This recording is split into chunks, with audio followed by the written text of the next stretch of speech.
आता करंट जो स्क्वॉड आहे, आता आपण T20 वर्ल्ड कप येतोय, सो त्या बाबतीत बोलूया.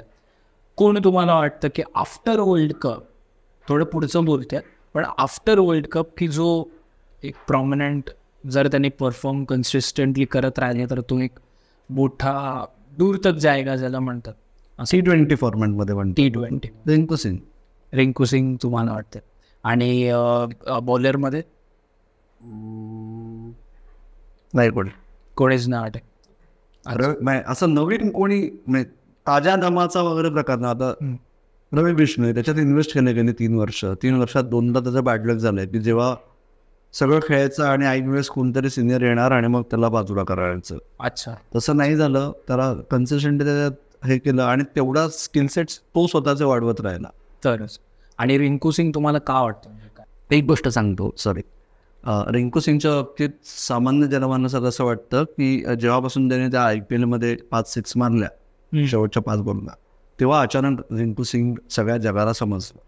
तर रिंकू सिंग त्याच्या आधीची 5 वर्ष IPL मध्येच आणि सायमल्टेनियसली डोमेस्टिक क्रिकेटमध्ये UP साठी हेच सगळं करतो वर्षानुवर्ष. अच्छा, फिनिशर. हां, IPL मुळे प्लेयर्स सापडतात, IPL मुळे प्लेयर्स वर जातात. तर IPL मुळे प्लेयर्स सापडतात असं नाही आहे. IPL मुळे प्लेयर्सना वलय प्राप्त होतं. अच्छा, ओके. आणि IPL मध्ये हे लक्षात येतं की जी गोष्ट तो मोकळ्या स्टँड समोर किंवा मोकळ्या मैदानावर मोठ्या प्लेयर्स डोमेस्टिक क्रिकेटमध्ये प्रत्येक टीममध्ये 1 किंवा 2 दादा खेळाडू असतात. तर 1 किंवा 2 खेळाडूंच्या विरुद्ध ते करू शकतो.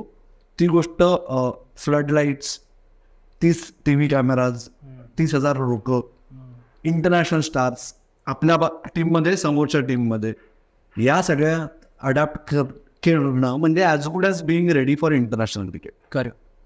ती गोष्ट IPL मुळे अधोरेखित होते. पण त्याच्यामुळे IPL मध्ये परफॉर्म केल्याशिवाय पुढे काहीच होत नाही. हे एका लेवलला सत्य आहे, पण फक्त IPL मध्ये परफॉर्म करून काही होत नाही.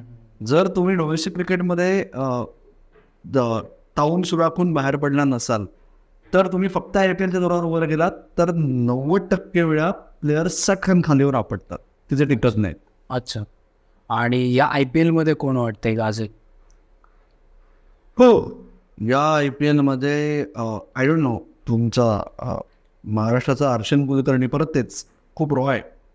त्याचा अंडर-19चा सिनियर शेख रशीद, जो CSKने इन्व्हेस्ट केलाय मागच्या अंडर-19 वर्ल्ड कपमध्ये, तो प्रॉलिफिक स्कोरर होता आणि तेव्हा सगळ्यांना म्हणत होते की येस, तो नेक्स्ट बिग थिंग आहे.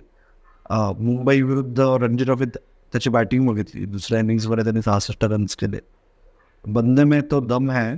पण IPL वरून जज करणं प्लेयर्सना हे फार रिस्की आहे. ओके. कारण T20 फॉर्मॅटच खूप युनिडिमेन्शनल, खूप कमी स्किल सेट लागतात. मेंटली तुम्ही स्ट्रॉंग असाल आणि बेसिक स्किल स्ट्रॉंग असतील तर झालं.